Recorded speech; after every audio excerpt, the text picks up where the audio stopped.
मित्रों, जब हम यह समझ चुके हैं कि इंसुलिन इनिशिएट कैसे करते हैं, एक्शन प्रोफाइल के अनुसार उसको मॉनिटर कैसे करते हैं, उसकी डोजेस को टाइट्रेट कैसे करते हैं, तो आइए अपने केसेस में प्रैक्टिकली जो परेशानियां आती हैं कुछ उन कॉमन प्रॉब्लम्स को डिस्कस करते हैं कि किन किन कारणों से वो उत्पन्न हुई और किस प्रकार से हम उनको दूर कर सकें।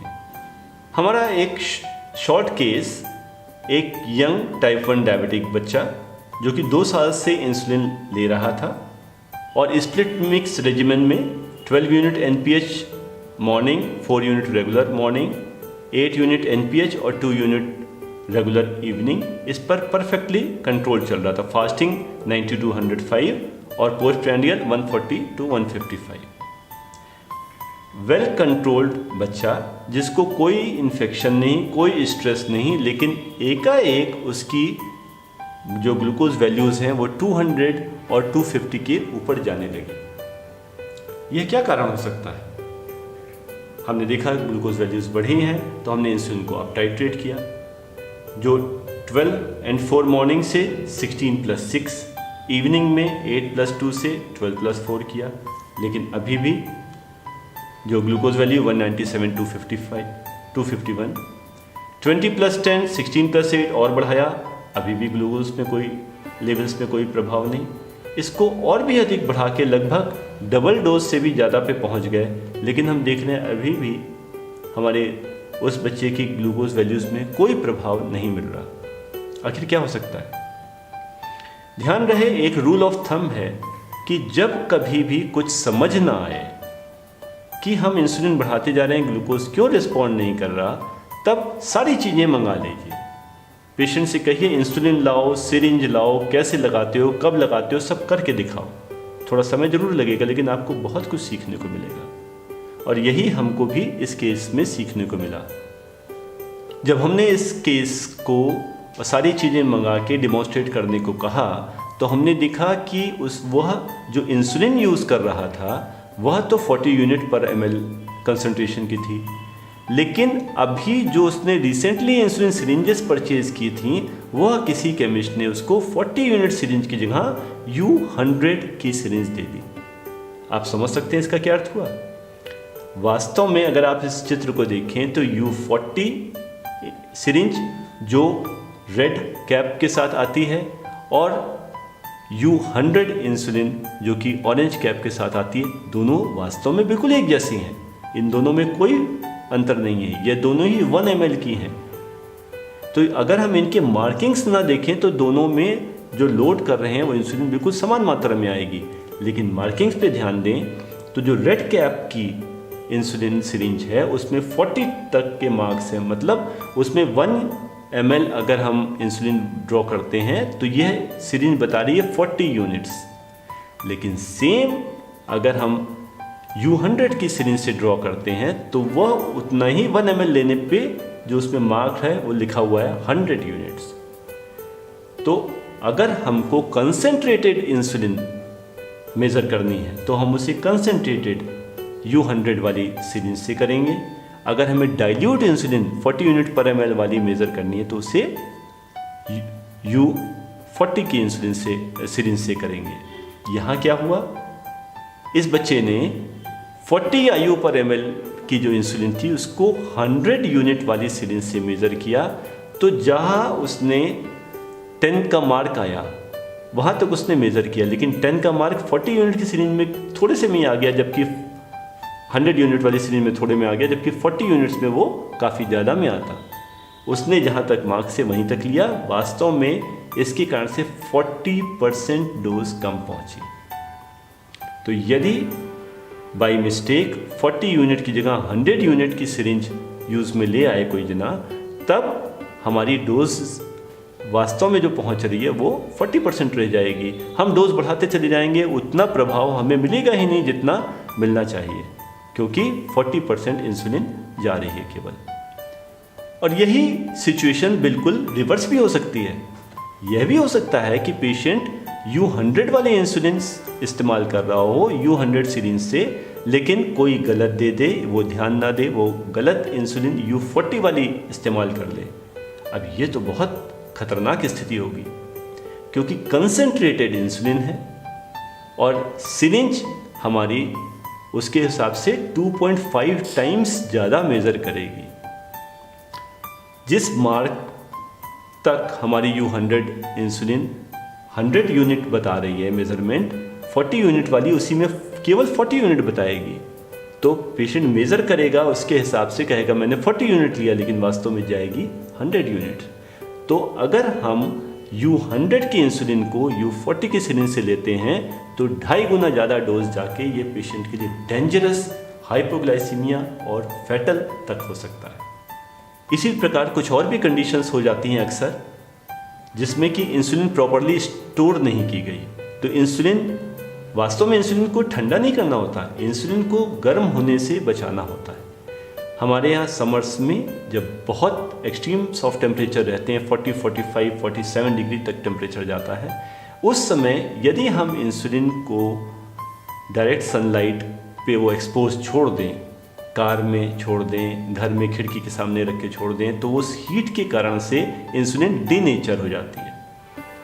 तो ऐसे में वो डीनेचर्ड इंसुलिन वो अपना इफेक्ट खो देगी। तो जो पेशेंट पहले वेल कंट्रोल्ड था, अगर हम डीनेचर्ड इंसुलिन इस्तेमाल कर लें, चाहे वो मेडिकल स्टोर में प्रॉपरली प्रिजर्व ना की गई हो, ट्रांसपोर्टेशन में प्रॉपरली उसको टेम्परेचर कंट्रोल ना किया हो, या घर में, तब ये डीनेचर्ड इंसुलिन के कारण भी ऐसा ही होगा कि हम इंसुलिन की डोजेस बढ़ाते जाएंगे और पेशेंट रिस्पॉन्ड नहीं करेगा। तो यदि सारी चीज़ें ठीक हैं तो सेकंड ऑप्शन क्या आता है, पुरानी वायल या पुराना कार्ट्रिज हटाएं और नई वायल, नया कार्ट्रिज यूज़ करके तब उस पर हम देखें कि कंट्रोल हमारा किस प्रकार से आ रहा है। बेहतर होगा अगर वह इंसुलिन एक फ्रेश दूसरे लॉट की हो और दूसरी जगह से परचेज की गई हो। आइए एक दूसरे केस को डिस्कस करते हैं। यह 21 ईयर ओल्ड फीमेल जो कि 7 ईयर्स हिस्ट्री है टाइप 1 डायबिटीज़ की, जब ये दिखाने आई तो ये प्री मिक्स इंसुलिन ले रही थी 30 यूनिट मॉर्निंग और 20 यूनिट्स इवनिंग। अगर हम इनका 6 पॉइंट प्रोफाइल देखें, fasting, after breakfast, before lunch, after lunch, before dinner, after dinner, तो हम देख रहे हैं कि प्री मील्स वैल्यू हमारी बहुत ज़्यादा ख़राब नहीं है। Fasting 112, before lunch 133, before dinner 111, लेकिन post meal values after breakfast 250, after lunch 229, after dinner 241, तो आफ्टर मील्स वाली वैल्यूज़ बहुत ज़्यादा है। देखते हैं, हमने डोज टाइट्रेशन की जब कोशिश की, हमने डोजेस को बढ़ाया, तो हम देखें 3 डेज़ का रिस्पॉन्स, जैसे जैसे हम डोजेस बढ़ाते जा रहे हैं, फास्टिंग वैल्यू हमारी 117 से 93 फिर 79 आ गई, लेकिन पोस्ट प्रैंडियल कम नहीं हुई आफ्टर ब्रेकफास्ट। बिफोर लंच वाली वैल्यू भी फॉल कर रही है, बिफोर डिनर वाली वैल्यू भी फॉल कर रही है, लेकिन किसी भी समय की पोस्ट मील वैल्यू हमारी प्रॉपरली रिस्पॉन्ड नहीं कर रही। केवल आफ्टर लंच वाली में हमें रिस्पॉन्स अच्छा देखने को मिला। आखिर यहाँ क्या हो सकता है? हमने सारी चीज़ें चेक की, इंसुलिन सही थी, सिरिंज सही थी। अब हमने पूछा कैसे लगाते हो, देखते हैं क्या होता है। जब हमने इस गर्ल से पूछा आप इंसुलिन कैसे लगाते हैं, तब पता चला उसको एक बार बड़ा सीवियर हाइपोग्लाइसीमिया हुआ था। तो उसके कारण से उसके मन में जो डर बैठ गया था, वो अब इंसुलिन को खाने के आधा घंटा पहले ना लगा के, जब ठीक प्रकार से खा पी लेती थी, जब उसने देखा हाँ सब खा पी लिया, उसके बाद इंसुलिन लगाती थी। अब यहाँ देखिए, जब हमारी जो प्लेन इंसुलिन है, रेगुलर इंसुलिन है, ये इंजेक्ट करने के 30 मिनट्स के बाद काम करना शुरू करती है और उसके 2 आवर्स के बाद उसका पीक इफेक्ट आता है। इसीलिए हम इस इंसुलिन को कहते हैं कि भोजन के आधा घंटा पहले लगाएं। यहाँ आधा घंटा पहले लगाने से तो कुछ वो पोस्ट प्रैंडियल वैल्यूज़ को कंट्रोल कर भी पाती है, लेकिन जब हम उसको भोजन के बाद लगा रहे हैं तो उसका पोस्ट प्रैंडियल पे इफेक्ट बहुत कम रह गया। इसके कारण से उसकी पोस्ट प्रैंडियल वैल्यूज़ जितना हम एक्सपेक्ट करते थे वो कभी रिस्पॉन्ड नहीं कर रही। अब इसी पेशेंट को जब समझा के प्रॉपर काउंसलिंग के बाद हाफ एन आवर पहले इंसुलिन दिलाना शुरू किया, तो इसकी पोस्ट प्रैंडियल वैल्यूज़ रीजनेबली काफ़ी हद तक बेहतर कंट्रोल थी। हाँ, इन पेशेंट्स में जिनको हाइपोग्लाइसीमिया का डर ज़्यादा हो, जो हाफ एन आवर का गैप नहीं रखना चाह रहे हों, उनके लिए बहुत अच्छा ऑप्शन है कि हम short acting insulin analogue use करें। तो प्रीमिक्स इंसुलिन जिसमें एस्पार्ट या लिस्प्रो इंसुलिन हो वो यूज़ करें, और उसको हम 15 मिनट्स बिफोर मील्स बजाय half an hour before meals देने के 15 मिनट्स बिफोर मील्स यूज़ करें, और उस पर हम उनका पोस्ट प्रैंडियल कंट्रोल बेहतर अचीव कर सकते हैं। इसी पेशेंट को जब प्रॉपर काउंसलिंग के बाद हमने इंसुलिन 30 मिनट्स बिफोर मील्स आरंभ कराई, तो आप देख सकते हैं कि किस प्रकार से हमारी जो लास्ट लाइन में है, कम डोजेस पर भी हम बेहतर पोस्ट प्रैंडियल कंट्रोल अचीव कर सकें। तो इस प्रकार इस लेसन से, इस केस से हमने ये सीखा कि इंसुलिन सिरिंज चेक करने के साथ साथ हमें यह भी चेक करना है कि पेशेंट इंसुलिन को किस प्रकार इंजेक्ट कर रहा है और कब इंजेक्ट कर रहा है।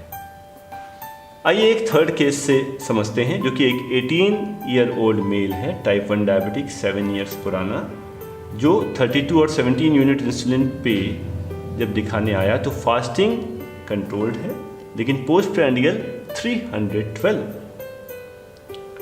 पोस्ट प्रैंडियल को कंट्रोल करने के लिए उसको एक आर्बोस आरंभ किया गया और साथ साथ इंसुलिन की डोजेस को स्टेप अप किया गया। लेकिन यहाँ भी हम यही देख रहे हैं कि फास्टिंग लेवल्स तो रिस्पॉन्ड कर रहा है, लेकिन पोस्ट प्रैंडियल वैल्यूज़ 299, 305, 295 इसी रेंज में चल रही है।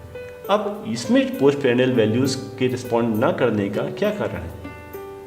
फिर वही काम किया गया, सारी इंसुलिन सिरिंजेस लगाने का तरीका सब पूछा गया।